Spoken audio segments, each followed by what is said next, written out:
자, 오늘 하나님의 말씀은 요한복음 18장 12절부터 18절까지 말씀이 되겠습니다.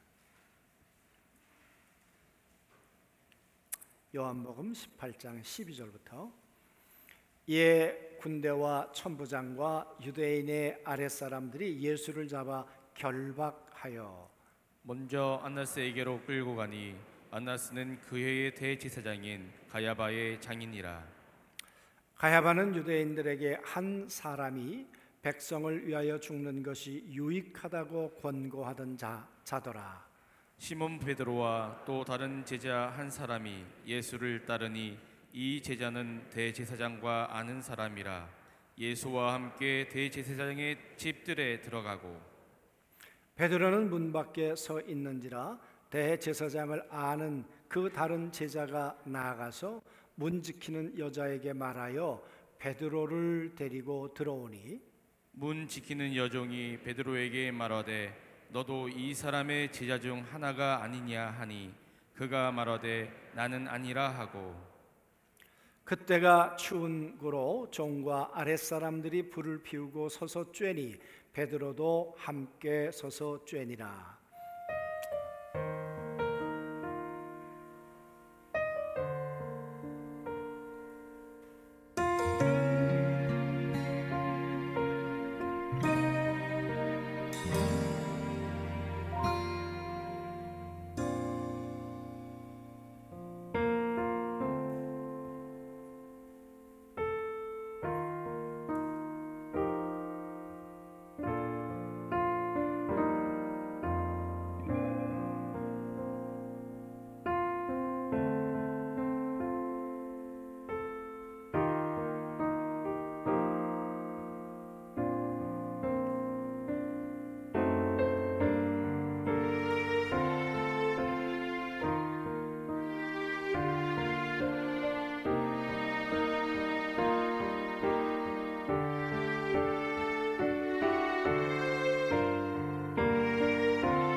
은혜는 기억 속에 있다고 했습니다. 지나갈 땐 잘 모르고 그저 힘들기만 하고 왜 나에게만 이런 어려움이 있을까 하는 순간도 있을 수 있지만 그러나 지나고 보면 하나님이 함께 계셨고 하나님은 그 많은 환경과 사람과 공간 속에서 우리의 삶을, 우리의 성품을 하나님의 사람으로 그렇게 만들어 가시는 것을 믿습니다. 아무리 돌이켜 보아도 하나님하고 아무런 상관없는 삶을 살았던 사람입니다. 하나님을 아버지라고 부른 적도 없고 교회를 좋아하지도 않았던 그런 사람이었습니다. 미션 스쿨을 다녔지만 한 번도 교회를 가본 적이 없었습니다. 그런데 군대 가서 병을 얻고 개인 투병 생활 끝에 찾아온 것은 절망이었고 그리고 미안하지만 않다면, 부모님에게 죄스럽지만 않다면 빨리 세상을 끝내고 싶었던 마음, 무슨 생명을 구걸하고 싶은 마음도 솔직히 없었습니다. 그런데 그 절망의 끝에 하나님을 향한 마음을 열도록 해주셨고, 그리고 그 주님이 저를 찾아와 주셨습니다. 그리고는 목사가 될 거라는 이야기를 교회 나간 지 이틀 되던 때 제가 듣게 되었습니다. 셋째 날도 똑같은 이야기를 듣게 되었습니다. 생각해 본 적도 없고 또 그렇게 살고 싶은 마음도 전혀 없었습니다. 그런데 성령 세례를 받고 청년연합회 청년회장이 되고 청년연합회 사역을 하게 되고, 그러면서 지나고 보니까 하나님이 결국은 걸음걸음 인도하셔서 신학을 하게 되고 목사가 되고, 또 대강교회를 개척할 아무런 계획도 없었습니다. 어느 날 갑자기 안중으로 내려가라고 하셔서 안중에 내려와 외양간에서 교회를 시작을 했습니다. 15년이 지나고 안중교회 부름을 받아서 오늘까지 이르게 되었습니다. 그리고 5년 동안의 이사 임기 가운데 3년을 이사장으로 이제 섬기게 되었고요. 그리고 이번에는 또 감독의 일을 3년간 맡게 되었습니다. 그동안은 한 번도 제가 하겠다고 해서 된 적은 없는데, 이번에는 제가 고민 끝에 자원하는 마음도 있었습니다. 공동체를 위해서 남은 시간을 어떻게 보낼까, 그런 고민 끝에, 기도 끝에 내린 그런 결론이기도 합니다. 다시 한번 우리 안중교회 성도들에게 미안한 마음, 그리고 고마운 마음이 언제나 함께 있다는 것을 말씀을 드리고, 목사로서는 참 죄송한 생각이 늘 들곤 하는데, 우리 교단을 돌이켜보면 한없이 열악합니다.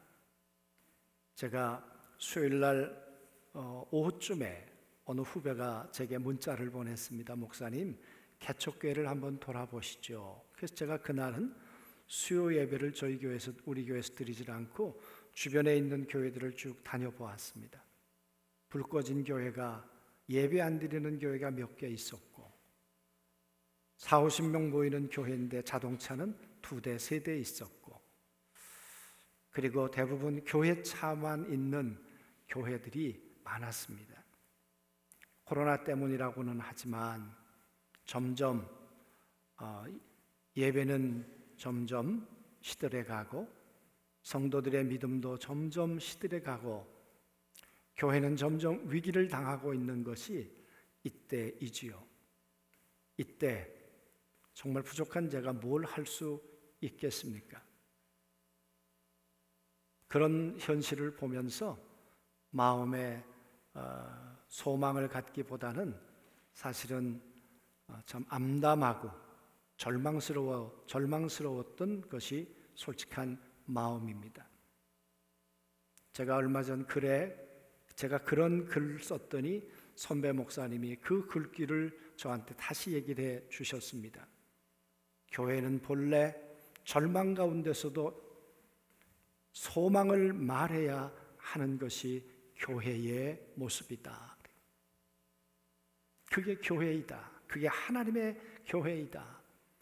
코로나 때문에 다 절망해도 교회는 소망을 말해야 되는데, 교회가 무너져가고 있는데 어떻게 소망을 말할 수 있을까?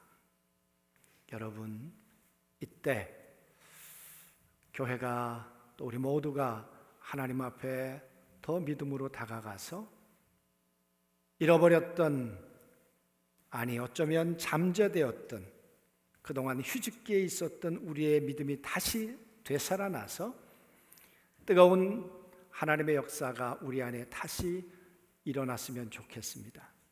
그래야 우리도 살고 이 땅도 살고 다음 세대도 살게 될 줄로 믿습니다.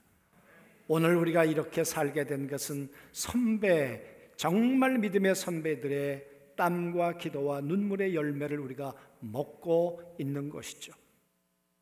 그러면 다음 세대를 위해서 오늘 우리도 그 일을 이제는 해야 되지 않을까 하는 그런 마음인 것이죠. 그런 면에서 새로운 시작을 하게 되는데요, 우리 많은 성도들이 또 기도해 주시고 합력해 주셔서 선한 일을 꼭 이룰 수 있게 되기를 소원합니다. 저는 오늘 베드로를 기억합시다라는 말씀으로 같이 말씀을 나누기를 원합니다. 베드로를 생각하면 우리가 어떤 생각을 할 수 있겠습니까? 기억할 수 있겠습니까? 베드로가 예수님을 처음 만났던 그 장면 드라마틱하지요. 뿐만 아니라 베드로가 마지막 예수님을 3번 부인했다고 하는 도무지 있을 수 없는 일, 그래서 베드로에 대한 우리는 부정적인 생각을 우리 기억 속에 가지고 있을 수 있습니다. 그리고 베드로 안에 분명히 있었던 현실이기도 했습니다. 그러나 오늘 이 베드로 이야기를 기록해 준 요한의 의도는 무엇이며 성경의 의도는 과연 무엇일까? 베드로는 우리 속에 그런 부정적인 기억만을 남기고 간 사람이었을까? 그리고 하나님은 누구보다도 베드로를 그렇게만 기억하셨을까 하는 부분입니다. 저는 18장 말씀을 같이 여러분하고 두 주째 보면서 전반부에 등장했던 사람은 가롯 유다였습니다. 가롯 유다는 그의 생각과 마음과 행동이 온통 사단에게 사로잡혔습니다. 그리고 그는 은 30에 예수님을 팔았습니다. 군대를 데리고 왔다 그랬습니다. 로마 군인들을 향해서 군대라고 말하는 것은 기본 단위가 600명이라고 했습니다. 그리고 제사장의 경비병들도 함께 왔다고 했습니다. 그러면 높이 아마 700명, 1000명은 됐을런지도 모르겠습니다. 그 사람들이 무기를 들고 왔다 그랬습니다. 칼과 아마 창을 들고 왔을 수도 있습니다. 그랬던 가롯 유다는 예수님에게 입을 맞추었습니다. 여러분, 예나 지금이나 여러 가지 인사의 과정이 있겠지만, 방법이 있겠지만, 유대인들 가운데서도 입을 맞추는 건 보통 친근하지 않으면 할 수 없는 인사입니다. 여러분, 가롯 유다와 예수님의 관계는 입을 맞출 정도의 친근한 사이였단 말이죠. 그런데 가롯 유다는 예수님을 팔고 있었습니다. 그 가롯 유다와 함께 한켠에 지금 비교해주고 싶은 사람이 베드로였겠죠. 그렇게 예수님을 잡겠다고 왔을 때 베드로는 칼을 빼었습니다. 그리고 말고라고 하는 대제사장 종의 귀를 잘랐던 사람이 바로 베드로였습니다. 생각해 보십시오. 지금 800명이나 되는 사람이 무기를 들고 와 있습니다. 내가 만약 칼을 쓴다면 그 사람들은 칼을 집어넣겠습니까? 내가 칼을 들어 말고의 귀를 자른다면 그들은 내 귀를 자르지 않겠습니까? 그런 위협이 있는 상황입니다. 그런 살벌한 상황입니다. 내가 죽을 수 있는 상황입니다. 그런데도 베드로가 칼을 뺐다는 것, 내가 볼 때 이 사람 보통 사람이 아니에요. 그렇지 않습니까? 다 도망가. 다른 제자들 없잖아요. 다 떠나갔잖아요. 가롯 유다는 예수님을 팔았잖아요. 내게 조금만 해가 있을 것 같으면 나를 위협할 것 같으면 여러분 그 현장에 누가 있고 싶어 했겠습니까? 그러나 베드로는요, 예수님 곁에 있었다니까요. 예수님 옆에서 힘이 되고 싶었다니까요. 예수님이 베드로를 기억하실 때 나를 부인한 그놈이라고만 생각했을까요? 내 옆에서 칼을 들어 말고의 귀를 잘랐던 그 베드로는 기억하지 않으셨을까요? 그랬던 베드로가 오늘 예수님과 함께 어디를 향해 가고 있습니까? 예수님은 안나스라고 하는 그 당시의 종교적 실세 앞에 서서 재판을 받게 되었습니다. 대제사장이었죠. 여러분, 아무나 그 제사장 뜰에 들어가는 것은 아니었던 것 같습니다. 들어갈 만한 사람들은 다 들어가는데 베드로는 대제사장 뜰 밖에 있었던 것 같아요. 여러분, 베드로가 왜 거길 들어가야만 합니까?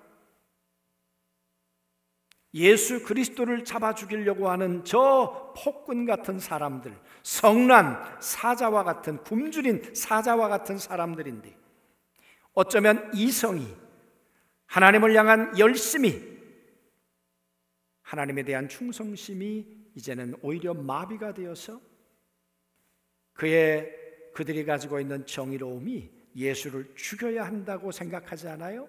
오늘 그렇게 말하자. 한 사람이 죽어서 온 나라가 평안하다면 예수는 죽어야 돼. 그 말은 예수 믿는 사람은 죽어야 돼. 오늘 베드로는 도망가야죠. 여기까지 했으면 최선을 다한 거죠. 그런데 베드로가 애를 썼던 것 같아요. 예수님이 계셨던 그 뜰까지 들어가 보고 싶었던 것 같아요.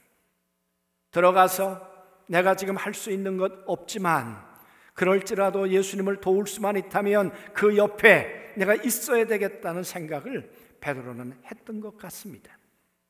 그리고는 다른 제자의 도움을 받아서 베드로는 대제사장의 뜰로 들어갔다고 그랬습니다.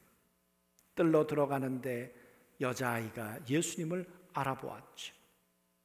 그리고는 말하기를 이 사람도 예수 그리스도와 한패다. 다른 복음서에 보면 말투가 달랐고 억양이 달랐고 그랬기 때문에 베드로가 예수의 한패라는 것을 너무도 쉽게 알아볼 수 있었죠. 여러분, 그렇다면 도망가야죠. 저 사람이 예수와 한패야? 아니야, 나 모른다니까. 그때 도망갔어야죠. 왜 거기 또 있나 그 말이에요. 추우니까 불을 펴놓았다고 했습니다. 그러면 베드로는 어디 있어야 합니까? 불 뒤에, 사람들 뒤에, 자기 얼굴이 노출되지 않는 곳에 있어야 되지 않는가 그 말이에요. 그런데도 베드로는 불빛 곁에 있었던 것 같아요. 사람들이 알아볼 수 있을 만한 거리에. 다른 성경에 보면 예수님이 하시는 이야기를, 베드로가 하는 이야기를 예수님이 다 듣고 계셨습니다. 가까운 거리에, 그만큼 위협이 있는 그 가까운 거리에 베드로가 옆에 있어 도움이 되고 싶었다니까요. 그리고 세 번째, 나는 모른다고 부인해요. 나는 모른다고 부인해요. 부인한 거는 나쁘지만 그래도 끝까지 예수님 곁에서 견뎌보려고 했던 베드로. 예수님께서 베드로가 나를 3번 부인했다는 것만 예수님이 기억하시는 것이 아니라 그래도 다 떠나고 아무도 없는데 내 곁에 홀로 남아 나와 함께 힘이 되려고 했던 이 베드로를 예수님이 어떻게 잊을 수 있었을까요? 여러분, 살아보시면서 어떤 분들을 잊지 못하던가요? 내가 어려울 때, 내가 고난당할 때, 누군가가 주었던 전화 한 통, 누군가가 보내주었던 편지 한 통, 말 한마디, 밥 한 끼, 내가 어려울 때 그걸 여러분 잊지 못하는 것 아닙니까? 예수님 다 떠나간 자리, 아무도 내 옆에 있으려고 하지 않는 그 자리, 그 자리에 오늘 베드로가 끝까지 함께 해보려고 했다는 거죠. 그러나 마지막 순간이 되었을 때 베드로는 자기 한계를 이제 드러내죠. 모릅니다. 그리고 예수님은 고개를 돌이키시고 베드로와 예수님은 눈빛을 서로 교환했다고 그랬습니다. 예수님이 어떤 눈빛으로 베드로를 보았을까? 베드로는 예수님의 눈빛을 어떤 모습으로 보았을까? 그리고 베드로는 통곡했습니다. 그리고 뛰어나갔다고 그랬습니다. 다른 성경에 보면 저주했다 그랬어요. 누구를 저주했을까요? 주변에 있는 사람들을 저주했을까요? 아니면 베드로가 자기 자신을 그렇게 모멸하고 싶지 않았을까요? 내가 어떻게 예수를 부인할 수 있는가? 주님을 자기 자신이 한없이 밉기도 하고 그리고 그 순간이 고통스럽기도 하지 않았을까? 그리고 예수님하고의 이야기는 거기서 끝이 납니다. 사랑하는 성도 여러분, 끝까지 곁에 있어 힘이 되려고 했던 베드로, 예수님이 십자가에 돌아가실 때 예수님은 베드로를 향해 어떤 기억을 가지고 돌아가셨을까요? 나를 부인했던 이놈, 내가 다시 부활하기만 해봐라. 그리고 예수님은 십자가에 돌아가셨을까요? 사랑이 그런 것입니까? 사랑은 상처를 기억하는 것이 아니라 사랑은 나와 함께 힘이 되주려고 했던 바로 그 모습을 기억하는 거 아닙니까? 예수님은 내 옆에 있어 힘이 되려고 하는 칼을 빼었던 그 베드로, 부족하지만 떠나지 않으려고 했던 베드로, 대제사장의 뜰 밖에서 그 안으로 기웃거리며 들어오려고 몸부림쳤던 베드로, 그 베드로를 우리 주님은 기억하시고, 베드로, 마지막 순간에 내 연약함을 나는 안다. 이제는 내가 네 옆에 있어 도와주기를 원한다. 부활하신 예수님의 제자를 베드로를 찾아온 이유가 뭐겠습니까?